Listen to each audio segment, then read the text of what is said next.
everybody, Foley here. Welcome to the weekly news recap for the the 19th to the 15th of March.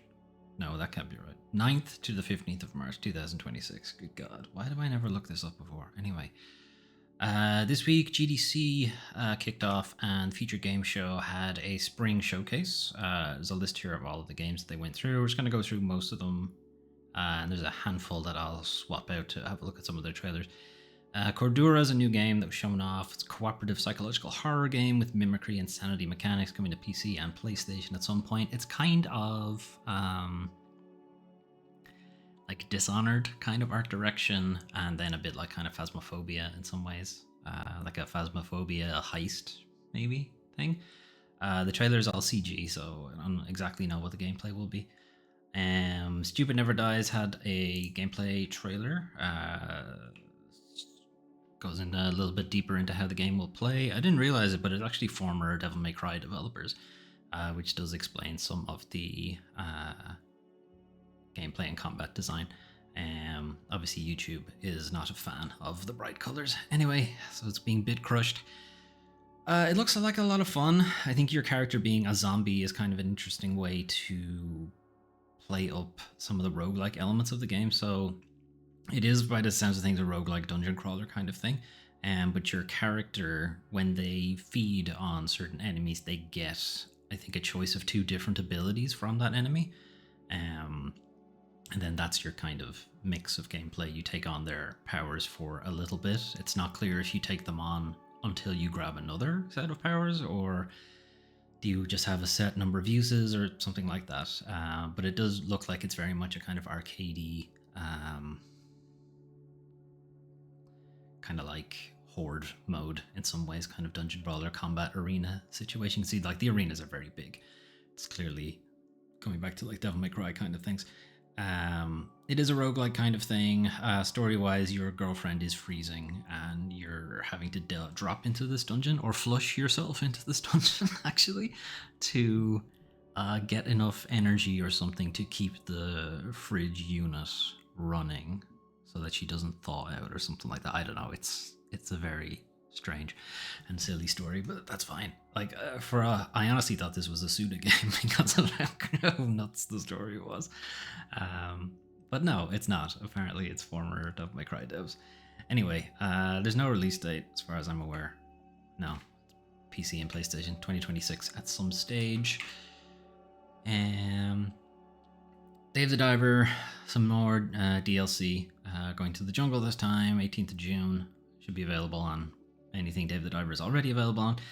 7th Guest Remake, I'm pretty sure this game is already out, but it's a VR only game. So I'm pretty sure this is just a flat version of the 7th Guest that's already out. If you're not familiar, it was a 1993 adventure game that used full motion video for the actors and was very campy, but it was a lot of fun. And the VR remake was pretty good. But obviously being a VR game, hardly anybody played it. Anyway, coming soon to PC and consoles. Project Shadow Glass was introduced as, hey, you remember that game that looked really cool, but that was on social media, but it was quite clearly made by AI, and now someone's like, hey, why don't we just make the actual game? It doesn't quite look like that because it doesn't look like AI slop. Anyway, Project Shadow Glass, whether it continues to have that name, maybe it'll just be called Shadow Glass in the future, is Thief with like bit crushed filter over it. Strong immersive sim stuff. There's a situation here where he literally has a water arrow, which is just Thief. Like it's pure, you just took that from Thief. That's not a bad thing. They're saying that they are looking at Thief and Deus Ex as inspirations for immersive sim things, and if that's where you're getting your inspiration from, then they're like the 2 best to ever do it. Yeah, please, more of this, since Eidos, and now, who fuck owns Eidos now? Embracer, in some ways. They have no intention of going back to Thief, so, or Deus Ex, for that matter. Oh yeah, and then Perfect Dark obviously went nowhere, so some kind of immersive sim would be nice. And who knows what happens to Arcane, and if Blade is going to be an immersive sim, I kind of doubt it. That would be cool though. Like a vampire hunting immersive sim. Hey, why won't we get Arcane to make a vampire hunting immersive? Oh wait, we did. It was called Redfall, and yeah. Anyway, that's Project Shadow Glass. No release date, but it is available for wishlisting. There's a demo coming to PC at some point. Some stuff about Lego Batman. Release date on the 29th of May. I think the trailer was mostly just showing off it's a Lego game, so expect a shit ton of collectibles and characters. Ready or Not Boiling Point is a new expansion. Not familiar with the game, really, so not entirely sure what the expansion added, but it's out now. Defender of the Crown, The Legend Returns is a remake of the original Defender of the Crown from 1986. Was one of the earliest medieval kind of strategy games.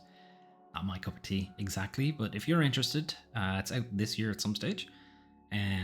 Adorable Adventures is more or less what it sounds like. You are this kind of boar or pig.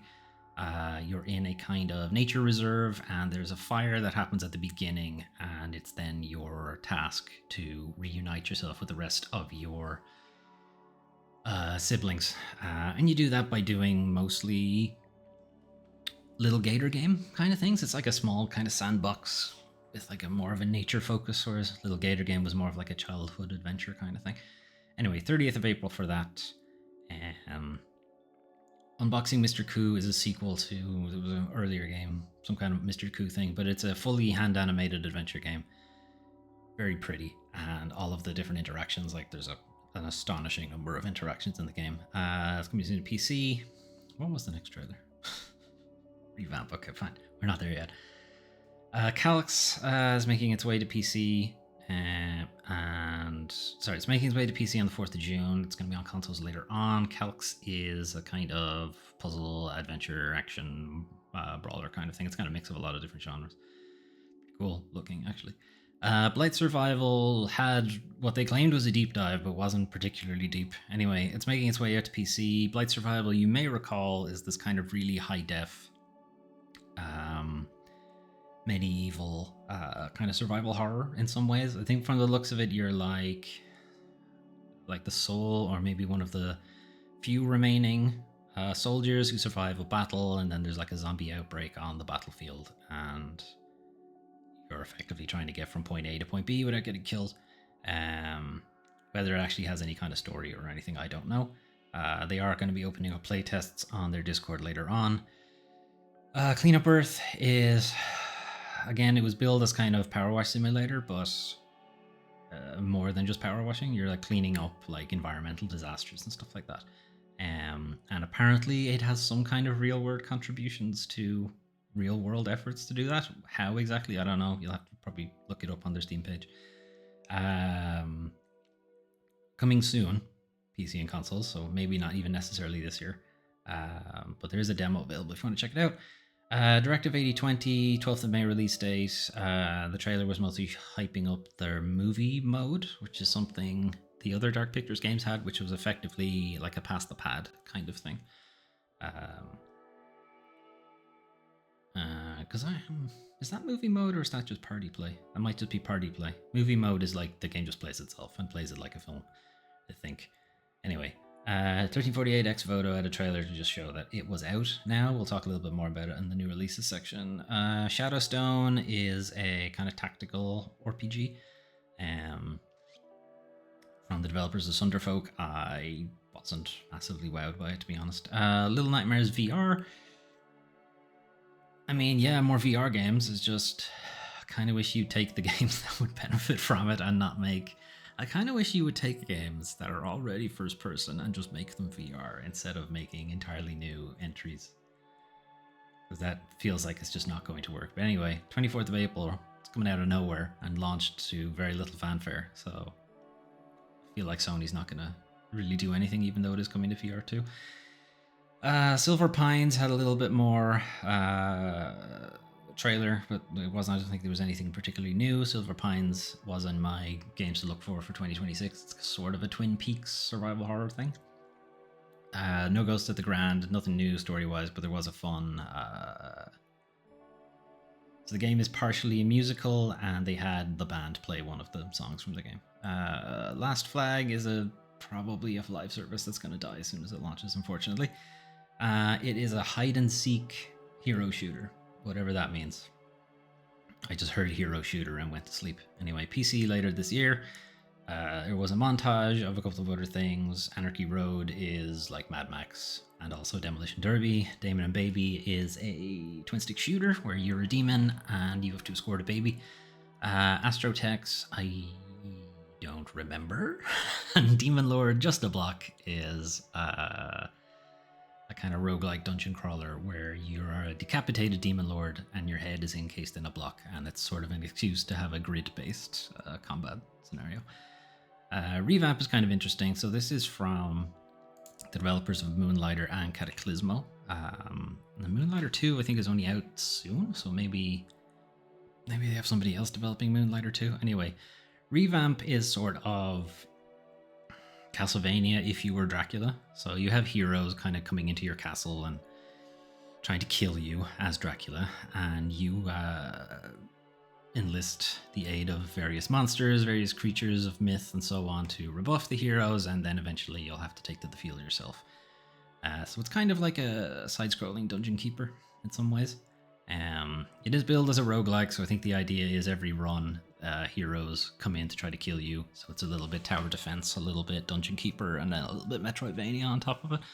So a lot of different mixes, and I'd say like every run probably has the build your castle stage, and then have the heroes attack you stage, and then keep going until either all the heroes die or they manage to kill Dracula, and that's probably the end of the run. Cool idea. Interested to see how it goes. The fact that it's roguelike, like, it lends itself well, I think, to it. Sometimes I do think roguelikes are pushed in for games that maybe would benefit more from like a streamlined narrative, but this one kind of works because like the whole series of Castlevania is a roguelike in some ways. Because you keep killing Dracula and he keeps coming back, and every run it's a little bit different and a little bit harder. Anyway, Hello Sunshine, I think this was a new announcement. So Hello Sunshine is a survival game, and I kind of like the kind of gimmick for Hello Sunshine. So the idea was, it was a bit of a deeper video for this one. I'm going to try to just skip around the interview parts because you can't hear it. Anyway, so the idea with Hello Sunshine is you're on some planet where the sun is like scorchingly hot and you can't spend a lot of time outside in it. And you are kind of following in the wake of this robot after there's been a giant robot battle, and this robot is going somewhere, and you're told, at least for story reasons, that you're going in the same direction as the robot, and you're basically using the shadow the robot casts to keep you safe from the overwhelming sunlight, but you can't spend too long in the shadows because the heat is still there and it's depleting your water resources, so you need to go out and get resources for water and stuff like that.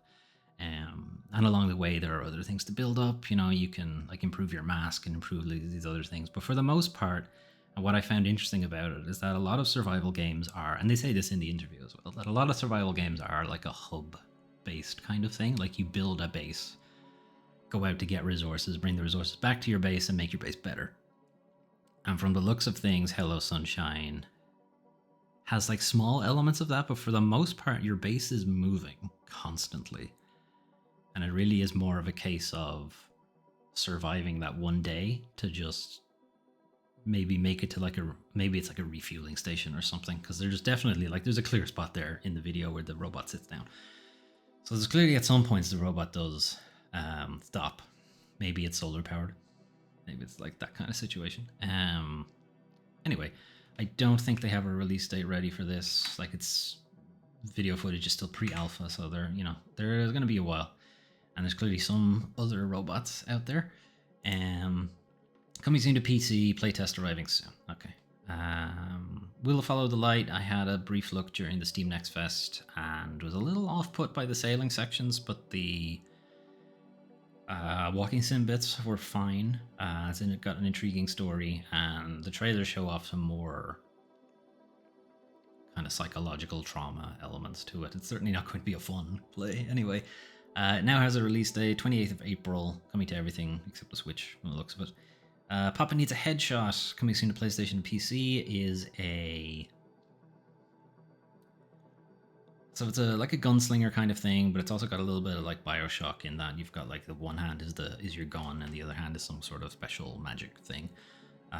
Some of the things they showed off in the trailer was like you have a cigar that can basically a flamethrower, and there's some kind of freezing item, and there's another thing that's like telekinesis or something like that. So it kind of is a little bit Serious Sam with like a Bioshock mix of guns and magic powers. I think it's a while off before it'll be out. Atmosphere is an early access survival thing where you have to live on like floating planets, or not floating planets, floating islands or something like that. It didn't look all that interesting, to be honest. We Gotta Go is a new friend slop game, and the idea is you and your friends are about to shit your pants, and you need to find the key to the toilet and get to the toilet before all of you shit your pants. Yeah, it's pretty funny. Anyway, 14th of April for that one. Dungeon experience. Again, we still haven't really seen anything new, but this is kind of an irreverent comedy send up of like dungeon crawling games. Coming from Devolver. On its way to PC at some point. Outbound is a little bit Firewatch and a little bit more of a mix of a survival and base building kind of thing. There's a demo for it now, 23rd of April for PC and consoles. Looks pretty chill. I'm not sure if it can be played solo. I assume it can, but all the trailers I've seen have other people, so who knows. Phelion, we've had a look at a couple of times. This is the next thing from Don't Nod. You're stranded on the planet Persephone, the 9th planet in our solar system, or IP Pluto, I guess. On its way to PC, PlayStation, Xbox, 28th of April, same date as... what was it? Will Follow the Light. And what's the other next trailer? Oh yeah, okay. Hurdles, world premiere trailer. It's a kind of dog platformer in some ways. It kind of gives me ukulele vibes, but I'm not sure if that's where they're really going for like pure platforming kind of thing, or is it more of an adventure? It's on its way to PC at some point. Quite a ride we had a look at a while ago. It's kind of Pacific Drive, but you're on a bicycle. They went into it a little bit deeper in the gameplay. It's like a deeper dive thing. And showed a couple of the different kind of roguelike-ish mechanics. Like Pacific Drive is a roguelike, technically. So you are trying to catalog a lot of these anomalies. You're using your camera or data device or something to catalog them, but it requires a charge.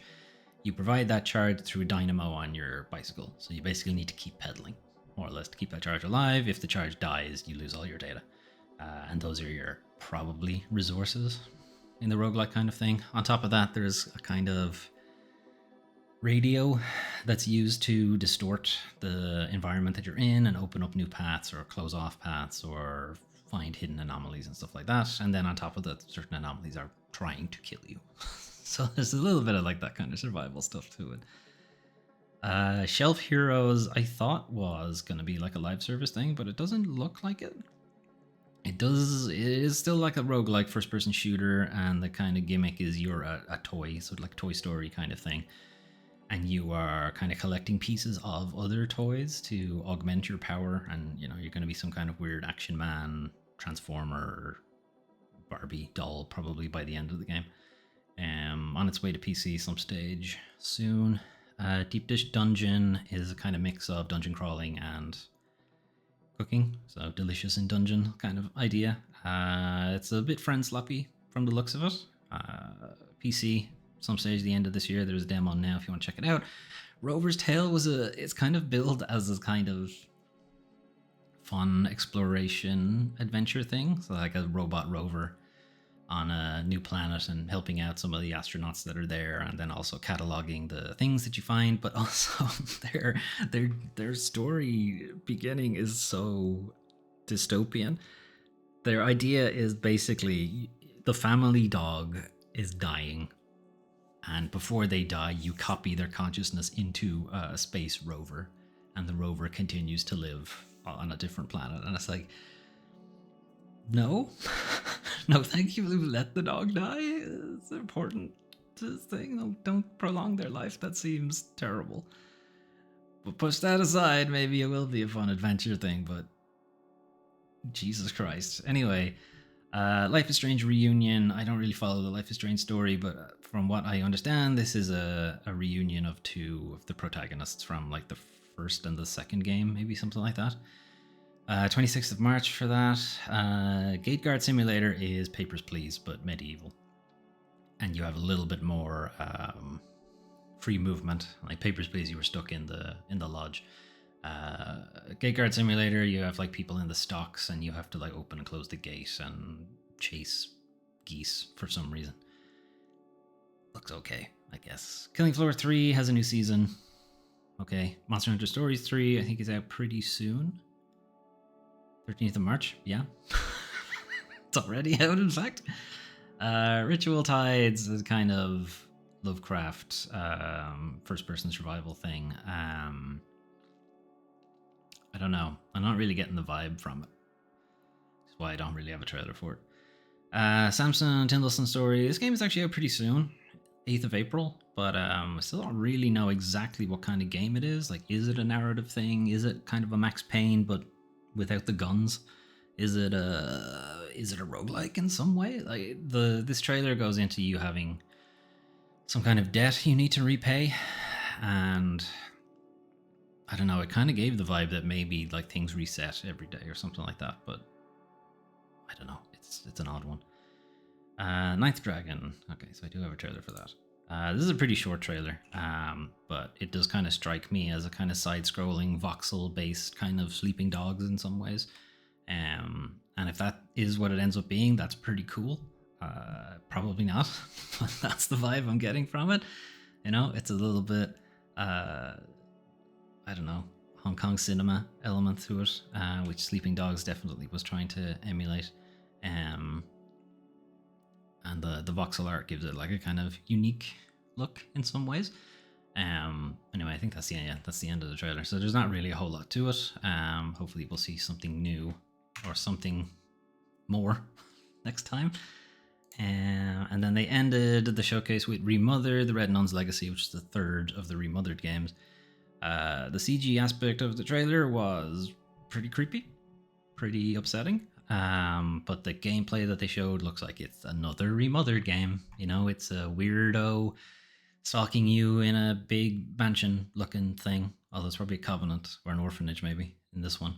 Yeah, you like that kind of thing? Fine, it's more of it. I don't really. Anyway, Future Game Show also had some like after show games that I guess didn't pay the money to get into the big one. Slash Zero looked pretty cool. So it's clearly like very anime, very Genshin, Honkai Star Rail kind of designs. Gameplay wise though, it's like a side scrolling slash 'em up. Get some actual combat gameplay. You know, it's like a side-scrolling Devil May Cry in some ways. And you know I like my Devil May Cry, and I like my side-scrollers, so this is kind of, yes, please, hook it to my veins in some ways. Yes, it's a roguelike, so this can go one of different ways. I do find roguelikes lose a lot of steam in the midpoint. So whether it's able to keep that going or not, I guess we'll see. Still very early days. I don't believe it has like a release date or a planned release window or anything like that. But it looked pretty cool. Does it have anything? No, just a wish list.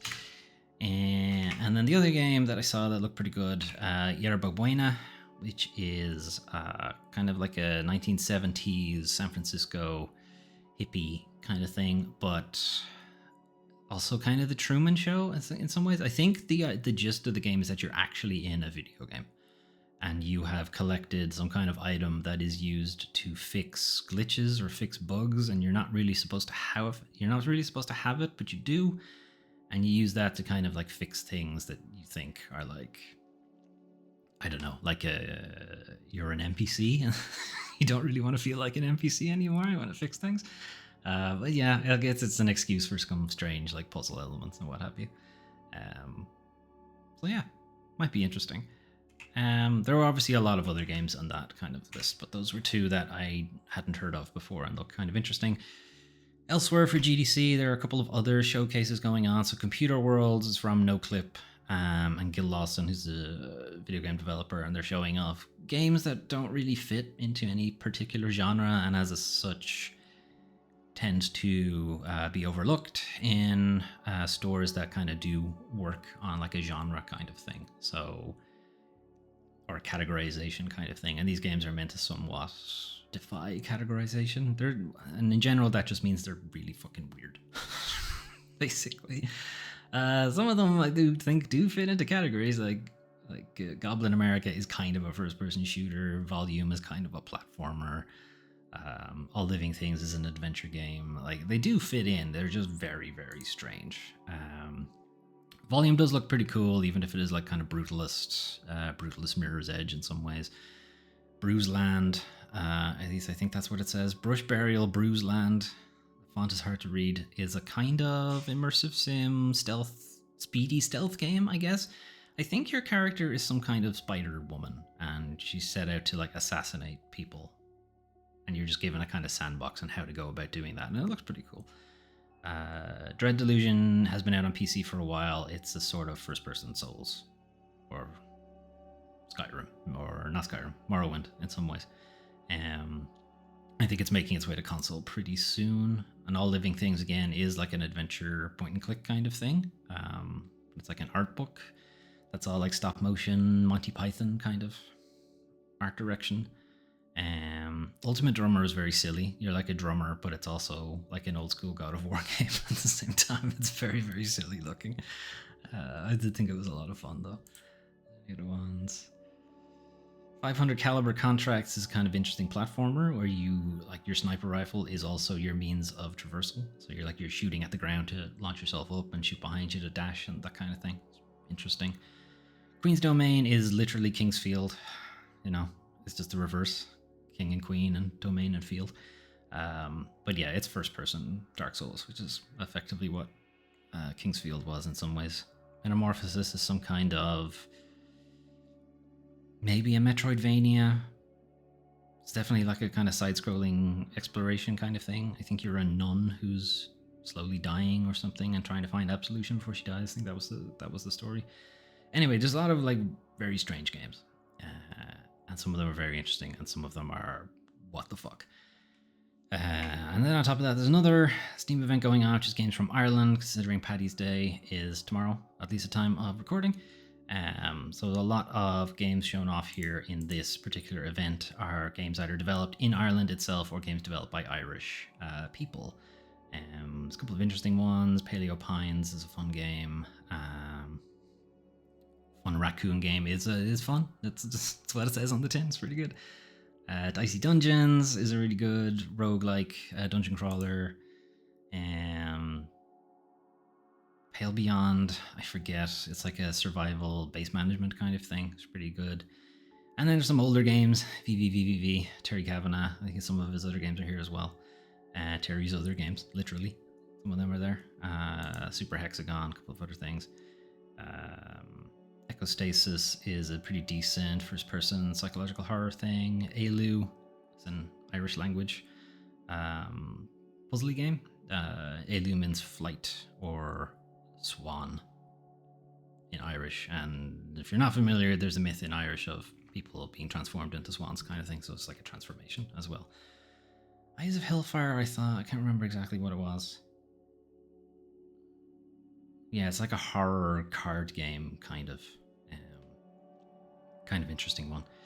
Anyway, there's a lot of games there. Some of them developed literally by Irish developers or developed in Ireland and these kind of things. So I'd show that off. Moving on, but outside of these kind of showcases, but still at GDC, Xbox kind of talked up what the new Project Helix was going to be. Still didn't get a huge amount of information, but from the sound of things, it's going to be like a high-end PC, or like a high-end PC from 2027, which means it's going to be expensive. It's going to be like $1,000 probably. And if the AI crunch on RAM and memory and so on, it might end up being even more than that. But kind of curious in the talk was that they're not going to be sending out their dev kits until 2027, which means maybe at earliest you'll see the new, whatever it's called, Xbox 2028, 2029 maybe. And that does match up with whatever the PlayStation 6 is going to be. You know, there's rumors that Sony are delaying the new PlayStation to a later date, again because of RAM shortages, again because of memory shortages, and also the PS5 didn't really get a full generation because COVID and the Russian war in Ukraine was what's the way to put it? Kind of restricted, we'll say. Shipping of the PS5 and other things, lots of things, but the PS5 as well. Which meant many people just weren't even able to buy one. So extending the lifetime, I mean, I don't think at any point we've really hit the limit of the PS5 or the Xbox One.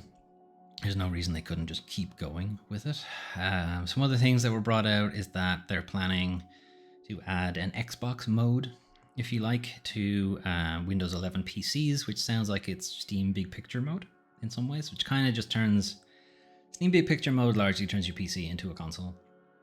And if you have a Steam Deck and you're familiar with Steam OS, it's kind of that. It sort of just puts a Steam OS layer over your PC. And it feels like that's what they're planning to do with Xbox mode. What we've really learned as we look at it, PC is becoming an increasingly important part of the Xbox experience. Now you're figuring this part out now? Okay. We're bringing the best of Xbox to Windows itself to make Windows a great OS for games. I believe it when I see it.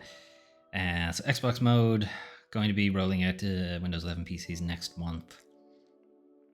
Xbox wants game devs to just build one version of their game that will work on Xbox and PC instead of having to port stuff to one platform or the other. The hope is that most games, but not all, will work like this and that this will integrate with Xbox's existing Play Anywhere program. Gamers won't have to buy two versions of a game to play on both PC and Xbox. And you know what? That also means you wouldn't have to buy an Xbox.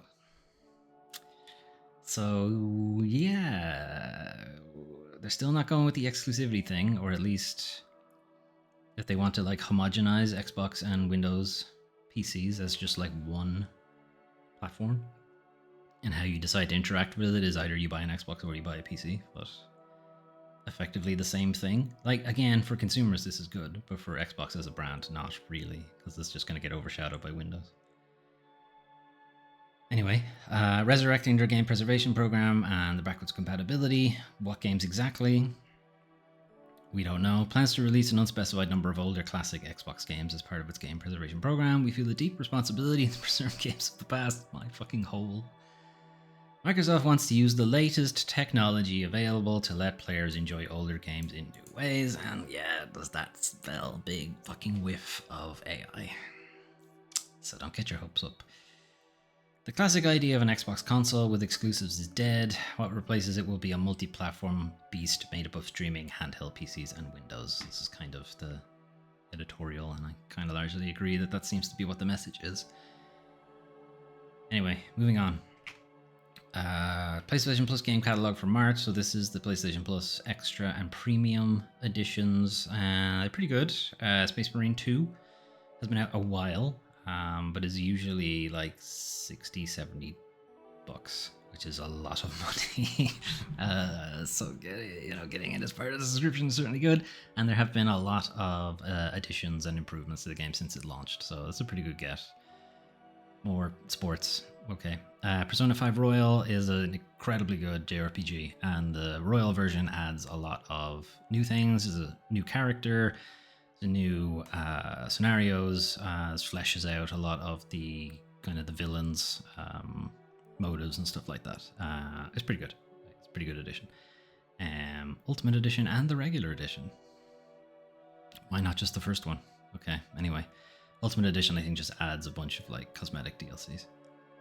And Blasphemous 2, I think Blasphemous 1 is already in the catalog, so more of that. It's the pretty tough Metroidvania. Metal Eden I talked a little bit about because we were talking about Ruiner 2 last week, and this is from the same dev. Metal Eden is a very fast-paced FPS that I thought, at least the demo, is very, very good. Haven't had a chance to play the full game myself, but judging from the demo, I thought it was great. Lord of the Rings Return to Moria, I'm not sure what kind of game that is, but your dwarves, gonna home beneath the misty mountains. Players take control of a company of dwarves tasked to reclaim the lost boys. This sounds like Deep Rock Galactic, but dwarves. Survive, craft, build, explore. Yeah. Set in a procedurally generated dwarven realm. Yeah, it sounds like Deep Rock Galactic, but make it Lord of the Rings. Astroneer, I think, is kind of like a survival thing. Use the deform tools, dig, collect, shape, and build anything they want. Survive and explore, and it literally says the word survive. PlayStation Plus Premium has been just adding Tekken games for the last couple of months, so why not another one? Tekken 5 Dark Resurrection was a PS Vita game, as far as I remember. Obviously, PS Vita not being made anymore, and UMDs not being made anymore, it's kind of difficult to play it.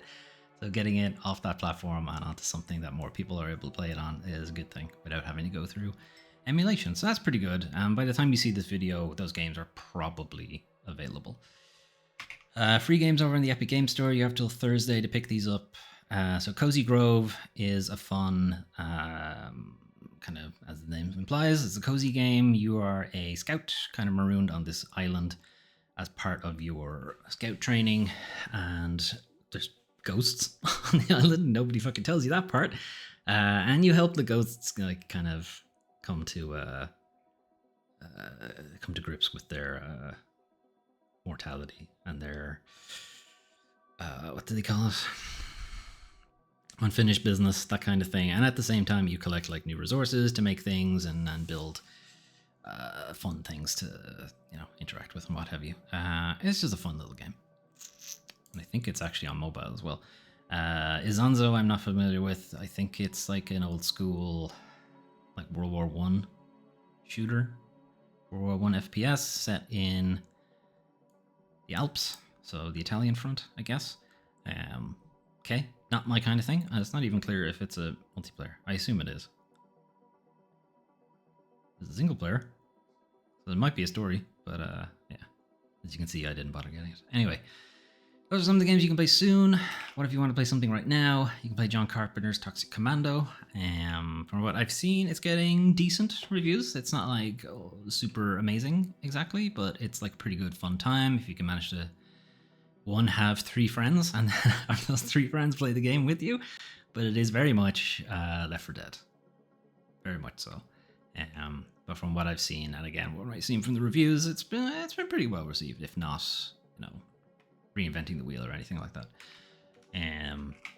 What has not been particularly well received and is somewhat disappointing is 1348 X Photo. I did say when I was looking at it in Next Fest that it did have pretty significant performance issues, and the reviews seem to suggest that that is the case of the finished product as well. So decent story, pretty basic combat, which, again, when I was playing it, I said it felt very much like Senwa Saga, which similarly had a decent story and pretty basic combat, but also had incredible performance and very good high-fidelity imagery and so on. Whereas 1348 Photo is kind of... It's not that it doesn't look bad exactly, but it's no, Senwa Saga, Hellblade, what have you. And the performance problems will obviously make the combat more annoying. So yeah, not great reviews for that. Maybe later patches might fix it up, but for now at least, maybe you might want to wait. Mythmatch is kind of an interesting one. Wasn't really on my radar, but I saw a couple of indie sites kind of talking about it. So it's a matching game. I know what you're thinking, but yeah, let's go with it for a second. But for what I have seen, at least, it's very fun. There's not exactly any kind of combat elements to it, even though you might think, considering your character has a bow and what have you. But no, it's like a matching game that's like Greek mythology, but doesn't take itself particularly seriously kind of element to it. And there's some like puzzle elements to it as well. It's not like a kind of matching thing where you're running out of space and having to hang on to like energy generators and all that kind of shit. Like, it doesn't seem like it's doing any of that kind of thing. So hopefully, at least. But yeah, again, what I've seen from like indie sites seems like it's a lot of fun. And then lastly, a remake of a remake. Fatal Frame 2, Crimson Butterfly, was remade. It was on the PS2 originally, and then it was remade for the Wii, and now they're remaking it again. But whatever. It is one of the better Fatal Frames, depending on who you ask. Maybe it's the best Fatal Frame. Very good story, very spooky. the camera mechanics always feel a little bit out of place. Like the idea of taking a ghost picture and that hurting them, fine. But it's the kind of weird arcadey high score element that they throw into it always feels a little bit weird. It's like it doesn't really belong in the game, but it's like it's part of the series now, so whatever. It's in there. Yeah, they're not showing it there, but like things like zero shot and like just frame and stuff like that shows up in the corner. Anyway, from what I've seen from reviews, it's a pretty good remake. And if you have never played either the original or the Wii version, and I think it's a remake specifically of the Wii version, which did change the story a tiny bit, it's good. It's a good job. And I think Fatal Frame 4 is still available and is recent enough. I think they're working on a Fatal Frame 5. I don't think anyone wants to talk about Fatal Frame 1, so I don't think that'll ever get a remake. Yeah, like it's decent, but I know some people think it's a bit shit. Anyway, unfortunately though, speaking of shit, it's time to talk about the worst part of video games, the video game industry. So the biggest fuck you moment in my career. This is Jeff Kaplan, originally Overwatch director. And the reason he left Blizzard was because of this particular ultimatum. So this is coming from a longer interview that he had with somebody who I won't mention because he's a shithead. But working with Blizzard for almost 20 years, he was working his way through Overwatch. Things were going really well. They were going to be moving on to Overwatch 2. Some of the interview strays into like things like the Overwatch League and why that was a bunch of shit. But in general, I kind of like just highlighting the ultimatum that had him leave the company in the first place. 2016, 2017, I felt very in control of the Overwatch team, felt like we were running Overwatch and we were very, very successful and doing a good job, and I think the fans were happy. So remember, like this is when Overwatch launched, which it did launch to great success. People really liked it. Almost everybody was playing it. They were, yeah, very much doing a good job. Then esports were still kind of a little bit nebulous. It still seemed like you could make a lot of money off it if you did it right. Activision always looking for ways to make money, wanted to like push Overwatch League, but it was going to eat up resources for working on Overwatch 2 and even resources for working on Overwatch just in general. Just kind of what they're talking about here. Overwatch League was the best of intentions, but it ended up being an albatross, and then Overwatch 2 ended up being the same thing. What ultimately broke me and my career in Blizzard, I got called into the CFO's office. He sits me down and he gives me a date, which at the time was 2020. It was going to slip into 2021, but at the time it's 2020. And he said, Overwatch has to make this much money in 2020, and then every year after that, it needs a recurring revenue of this much money. And he says to me, if it doesn't do this money, we're going to lay off 1,000 people, and that's going to be on you. Fuck off. No, it's not. That's on you. You're the CFO. The buck stops there. So, yeah, I think it wasn't necessarily just this particular meeting, even though this particular ultimatum is absolutely a get fucked moment.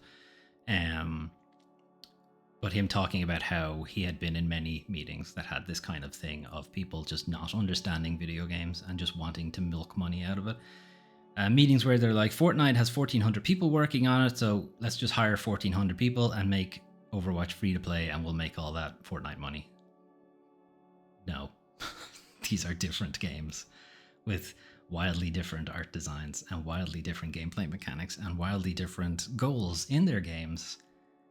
But no, that's all they're seeing. They're just seeing metrics. Anyway, that was it. I was like, we're done here. Lucky for Blizzard, that CFO is no longer there. And Blizzard lost a lot of people, not just in the Microsoft acquisition, but from various sexual assault allegations and sexual corruption allegations and so on. So who knows if that CFO was part of it. And there's some other things here about Overwatch League, Overwatch live events, things like that. But it basically boils down to them selling Overwatch League as this big money maker to a lot of investors, billionaire investors, putting a lot of money into what should have or what could have been Overwatch League, and then lumping all of that onto the development team to make it work. And this is pretty classic sales versus development thing in software development as an industry, is that sales say literally anything to get the sale and then come back to devs and go, just make it happen without any understanding of how development works. Now, they don't do that in my company. They're pretty good salespeople and we're all pretty well integrated, so they know not to do that bullshit. But there are definitely places in the industry where sales get a commission on making sales. So they'll make that sale happen, even if they have to promise things that are impossible to do. And they'll still just say, make it happen. Anyway, the team really wanted Overwatch 2 built instead of all these live events for Overwatch League. The other issue with Overwatch League is every team would have its own skins, which means they're taking resources from artists having to make those skins, and then there's the memory footprint from having so many skins, so many custom skins, and so on live in the game. That was going to be an issue, and again, pulling resources away from Overwatch, the game itself, and then pulling resources over from the Overwatch 2 development. 2018 started, for example, the day they got back, they said, we've signed this huge deal with Twitch for streaming of Overwatch League, a media rights deal, and that means there's all these commitments we made for Overwatch League. So these are things like integration with Twitch, having user control over the camera, having Twitch control over the camera. So this is, instead of you just watching one person's gameplay feed, you would be able to actually, like, as somebody just viewing the Twitch stream, to be able to just cycle between players' camera feeds, which is a fucking nightmare architecturally, to have potentially millions of people all watching and millions of people being able to cycle through the camera. 2020, that's not fucking happening. 2026, that's not fucking happening. But anyway, said it would, yeah, just do it. Fuck you. Anyway, all of our plans at that point go out the window. You're not going to work on New World events. You're not even really focused on Overwatch 2 anymore. You're just kind of treading water, which you will find a great many of live service free-to-play games that do very well very early. Particularly if they're venture-backed, will pivot to putting out skins, putting out cosmetics, putting out this kind of shit, instead of working on the game. Because that one makes money. But the problem is the game stagnates, and the vast majority of your players don't buy cosmetics. So for the vast majority of your players, the game is stale. They leave. Anyway, moving on. Speaking of people leaving, although probably not by choice, EA makes layoffs across all Battlefield studios in realignment bid. Cool. This is despite them realigning all of the studios to work on Battlefield. And now laying them off. Good shit. Slew of layoffs across the Battlefield Studios group of teams that are working on Battlefield. So that's Criterion, DICE, Ripple Effect, and EA Motive, impacting several teams across the various offices that make up the Battlefield Studios group. When Battlefield was being launched and when they were talking about it, they had immense expectations, and that is even underselling it somewhat, because they were looking for like 100 million total concurrent players or something within the first couple of months. That didn't happen. It was almost mathematically impossible for it to happen, because I don't think Steam even has that many concurrent players. Or if it does, anyway, it's spread over so many games. You would more or less require everybody to play Battlefield, including people who don't play multiplayer games. Anyway, that didn't happen. Shock and surprise. So of course layoffs, even though this was your decision to put all of EA's eggs in the Battlefield basket and be shocked that it didn't work. And to be fair, it says it in this article, many developers were saying this wasn't going to happen. You know, they were saying it way ahead of time. And yeah, big shock and surprise. And of course, the other kind of elephant in the room is that EA was sold to the Savvy Games Group, mostly through debt. EA is still looking for some way to finance that debt. So yeah, not having to pay salaries, probably a good way to do it. It's not going to get them like $20 billion, but whatever. Okay, so shifting a little bit. Mega Man's voice actor says he won't be returning in Dual Override over non-union contract concerns. Okay, so this is Ben Diskin, who played Mega Man in the most recent Mega Man X, Mega Man 11. Was it 11? Yes, Mega Man 11. And he won't be reprising his role despite Capcom requesting that he return for it. He was asked to return for it, but only on the condition I would work without the protections of a union contract. A little concerning when that is part of the requirement. No, don't have legal protections. We trust us, bro. That's effectively what Capcom was saying. He was told there are full AI protections in place that guarantee in writing that my voice will never be used for AI development, but was also told with certainty from Capcom that the project will not be going union. Now, you might think, oh, he has like a contractual protection.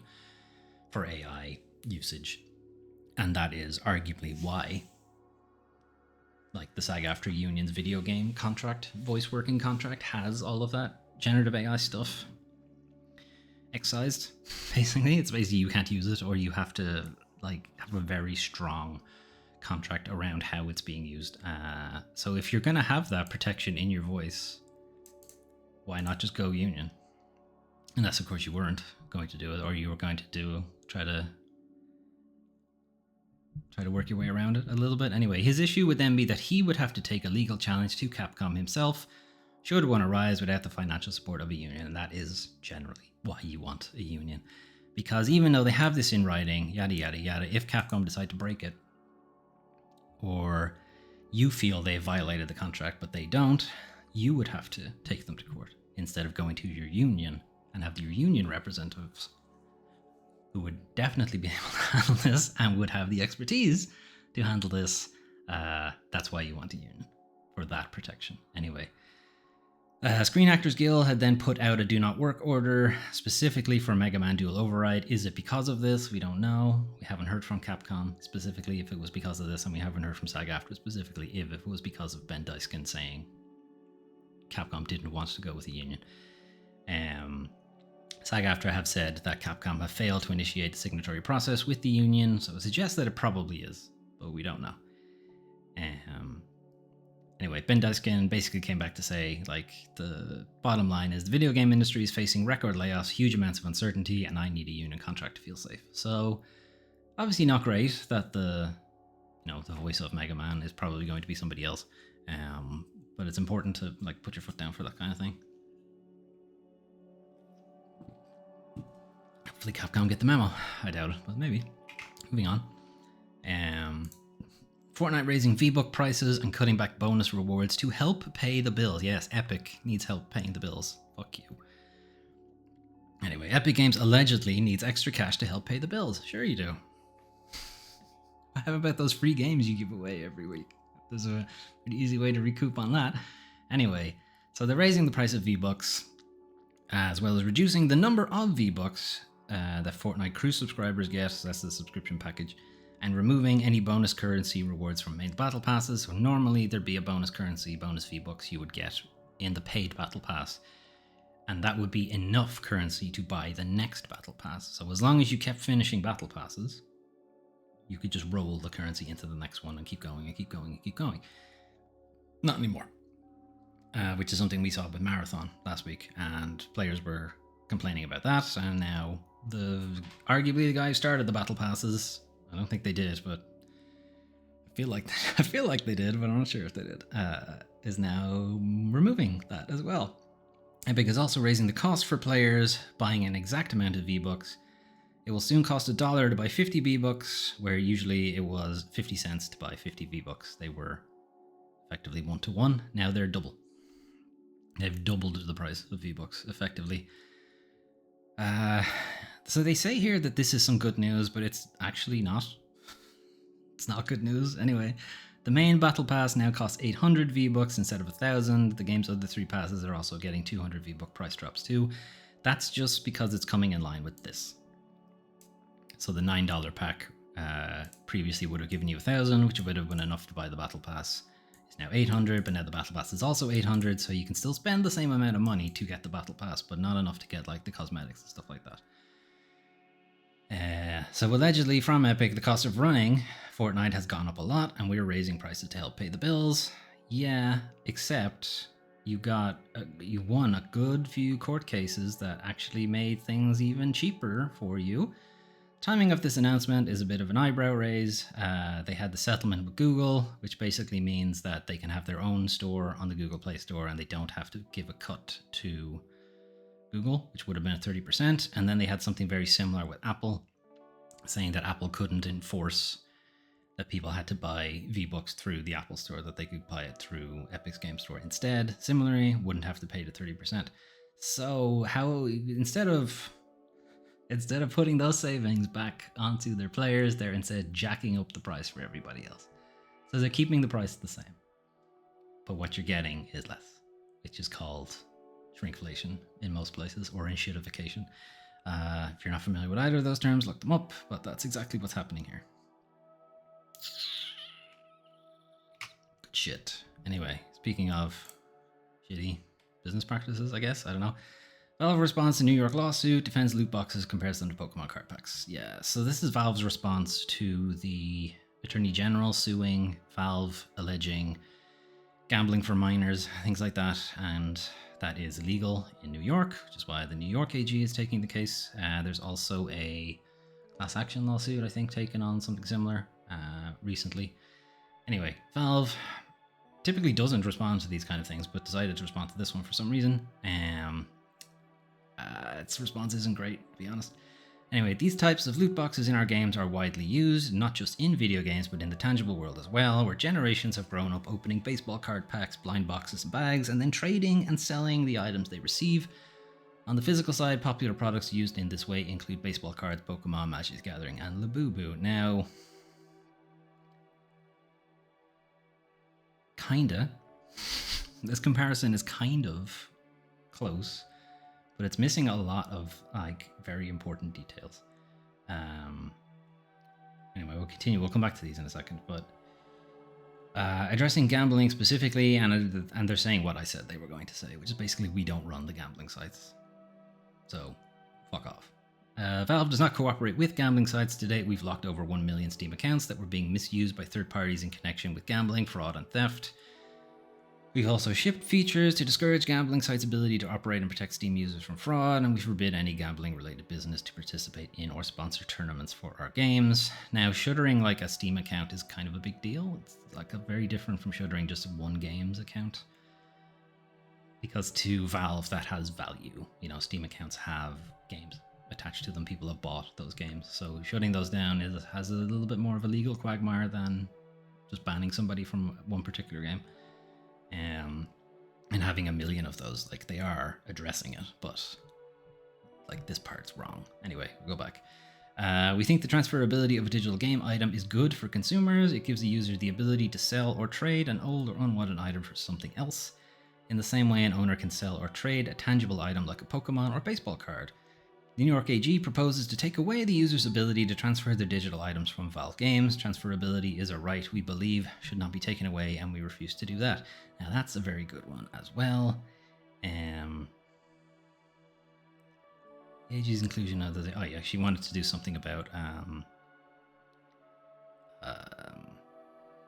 video games causing violence, and that's why most people were like, oh, like, you had a point until you said that, and now it's like... No, because it's not true, and there's so many studies that say it's not true. Anyway, coming back to this one.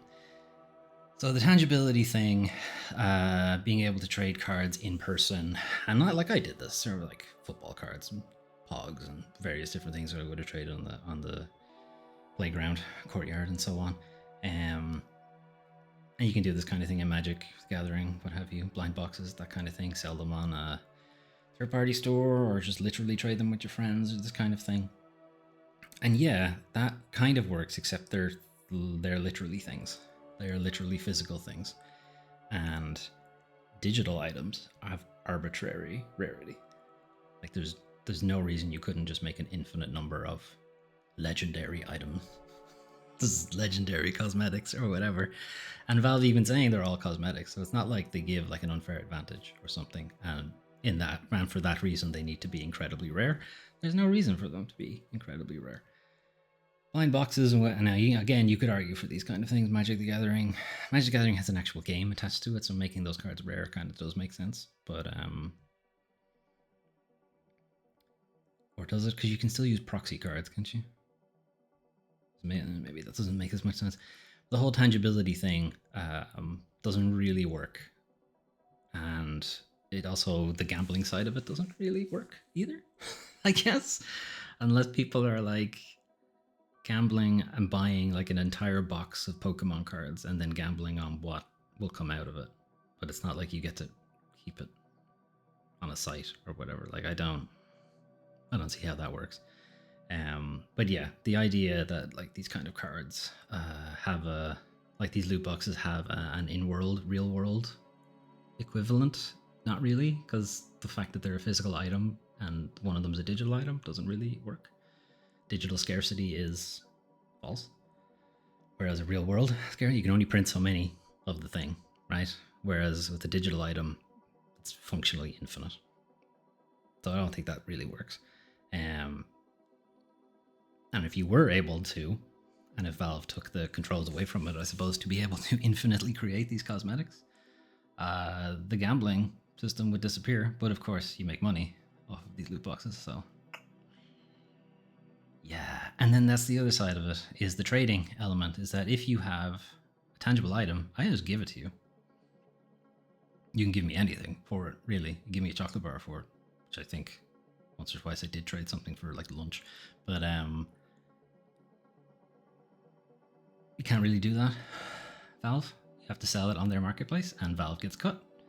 So nobody would be getting a cut if I decided to swap a Pikachu for a Charizard. That would be a terrible deal. But let's say we did that, and no one else is getting a cut of that. No one else is like snipping a corner off your Pikachu and going, I get that for facilitating the transfer. Like, that's not happening. Whereas it is happening on Valve's marketplace. And again, to lock down the kind of gambling elements of it, they have their own internal marketplace, and Steam gets a cut. Or Valve gets a cut.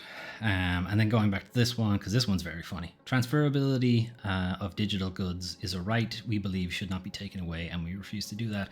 But it's interesting that they only confer that right to digital goods that they make money off trading, and not the games. Like, I can't transfer a game from my library to you. All we can do is like open like a family sharing thing, and you can share the game. But I can't like transfer the purchased item from my account to your account. Surely if the transferability is a right we believe should not be taken away, surely this should extend to all of the items you sell. But it doesn't. Just to the ones that they get a cut off from the trading. Yeah. Because, you know, they wouldn't have the additional purchase if you're like, oh, this game's really good, but I can't share it with you because PC Digital thinks you have to buy it yourself. And obviously, Valve will get a cut of that as well. Anyway, moving on. Speaking of loot boxes, so this is an opinion piece by Leonie Zhao of B-Clause.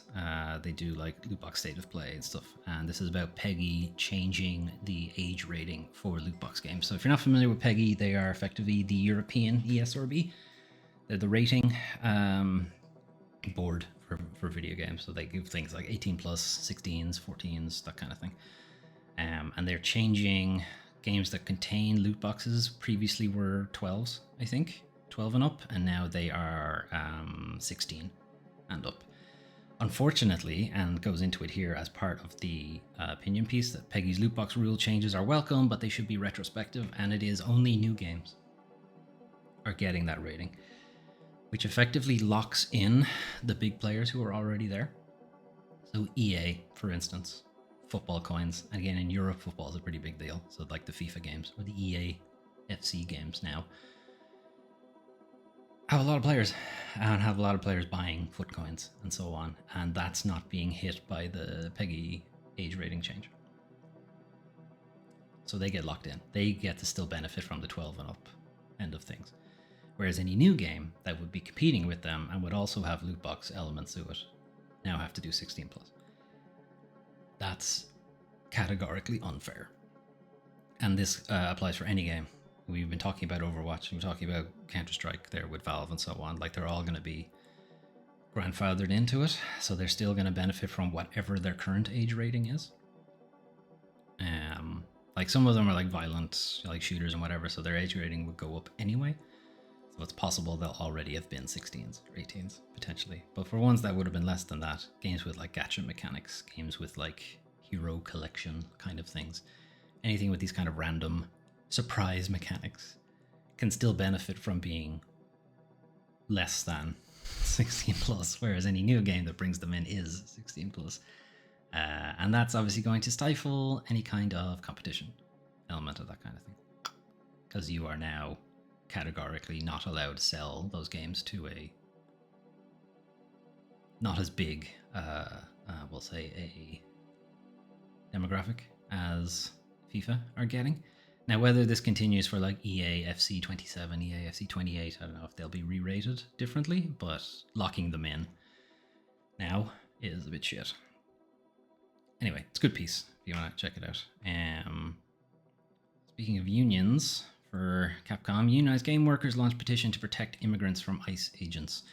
So this is mostly a response to there's a couple of things here, and it's like video game developer companies who are like publicly traded and trying to not have their stock price affected by the US administration and what have you, are kind of bending over to violate the US Constitution and allow like federal authorities to come in and take their employees away and what have you. And the other side of it is GDC, Game Developers Conference, going on at the moment, is being held in the US, and its attendance is dramatically down because foreign developers are scared of being swept up in an ICE raid or refuse their visa or being arrested at the airport or what have you. Any of these kind of like stories. So a lot of them are just not attending. And then you do have the somewhat shackles of a H-1B1 visa for working in the US. As long as you're still an employee in the country, your visa will be honored, but as soon as you're not an employee anymore, it won't be. So there's the double-barreled issue of as soon as your visa is voided, ICE shows up and sends you who the fuck knows where. So all of those things on top of it is the union basically saying they want a commitment from employers, developers, publishers to not play ball with ICE and to require what the Constitution requires, which is a judicial warrant signed by a judge. All of those kind of things. Not to say to not work with law enforcement or to break the law, but you need to follow the Constitution, which is justice, which is the judicial system, and not just we say so, which is kind of what is happening. I'll see how that goes, but anyway, that's the reason why GDC has dramatically lower numbers. And speaking of the US administration, Master Chief actor calls White House video featuring his voice disgusting and juvenile war porn. This is a couple of different voice actors. We're focusing a little bit on Master Chief because he's very prominent in the White House's co-opting of popular media. Not just video games. Obviously, this is a video game channel. I'm going to focus on video games, but they're using film, TV, music, so on. A lot of people who are not okay with it and are wanting either their likeness removed or their music removed and what have you. And in this case, for video games, it's having their voice removed because they do not agree with the administration. So the United States and Israel's joint attack on Iran, there was a video going around, and part of it had Master Chief and his voice by Steve Downs. Stephen Downs, even. Video intersperses footage and sound clips from various movies, video games, cartoons, with videos of the Iran airstrike. So it's kind of like a cut. There's like a video game thing that causes an explosion, and they cut to an actual explosion happening in Iran. Anyway, uses my voice to support the war in Iran. I did not participate, nor was I consulted, nor do I endorse the use of my voice in this video or the message it conveys. So asking for it to be removed. Probably not going to be removed, but yeah, disgusting juvenile war porn, remove my voice immediately. Whether that actually happens, probably not, because they're just a bunch of fucking 12-year-olds anyway. Dan Green, who plays Yami Yugi in Yu-Gi-Oh! The anime. Similarly, there was a Yu-Gi-Oh! Section on it as well, basically saying that this is disrespectful to the Yu-Gi-Oh! Creator himself, who was very much anti this kind of stuff. White House used my voice to encourage violence in Iran, tacitly implicates most beloved contribution. It's not good. Stop using my voice. And they're not the first people to do that. And it's not the first time the US administration has used video games for a incredibly unpopular move. Will anything happen? Probably not, because their justice wing is similarly neutered. But maybe it might. Anyway, we'll leave Toxic Commando to play in the background.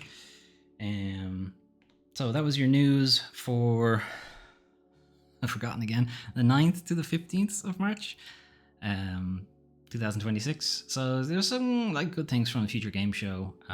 Again, having GDC have fewer attendees means like fewer game news and so on, but also GDC has gone very corpo business friendly. Like it always kind of was, but it feels like it's like even more so this year. And there is a push from like the union we were talking there to make their own conference with blackjack and hookers, but specifically for game developers, and not such a focus on new trailers, new games, trying to turn it into a new E3 kind of thing. No, bring it back to what it was originally, which was a bunch of game developers getting together and talking about their industry, talking about how they did things. There's a bunch of cool different stories and different kind of like slide decks and whatever. I know slide decks are very fun.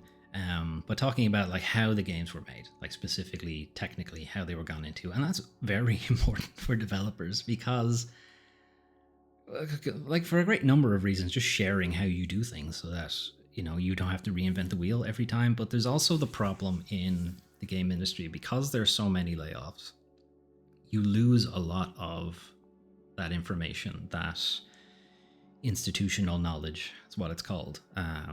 When like veterans are being laid off and they decide, you know what, I'm sick of having to move house every time I have to join a new company, and then every time the game comes out I have to like do the whole thing all over again. It's messing with my family, my kids are having to change schools, or I'm getting divorced because my wife won't put up with it anymore, or my husband won't put up with it anymore, kind of thing.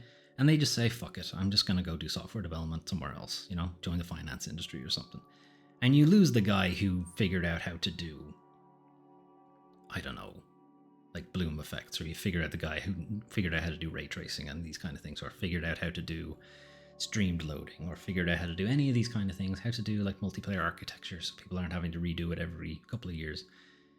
You lose that kind of knowledge, and having these talks is some way about mitigating it, because can't really do a whole lot about the layoffs. They're trying, but it's not really working. And the unions will help, but there still aren't really a lot of people in those unions. So this is one way to mitigate it. But if GDC turns into just E3 again, you don't get those talks anymore. So I think it is important to keep those going. And if that requires them having to start their own conference with blackjack and hookers, fine, do it. Do it, you cowards. What else are we talking about? Games from Ireland kind of thing is interesting. Keep an eye on it. I have reached out to Immert.